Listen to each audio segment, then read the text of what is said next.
Hi everyone, this clip doesn't come from my car, it comes from one of my viewers, and I'd like to say a massive thanks to John, who sends me in loads of clips which are always featured on my channel. His driving's very good, and this is an example of some again very good driving. We've got a roundabout coming up and there's a lorry.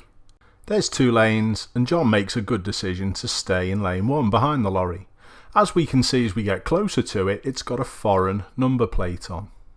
The first part of this learning point is never go alongside a lorry on a narrow roundabout like this. And what the lorry does now is the other part to the learning point. There's no in the world he should be turning right from the left lane.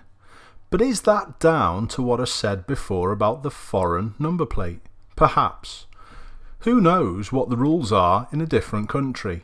So all I would advise, if you are near a vehicle that comes from a different country, be a little bit more cautious because they could do something strange. Thanks a lot for watching. Hope to see you all soon.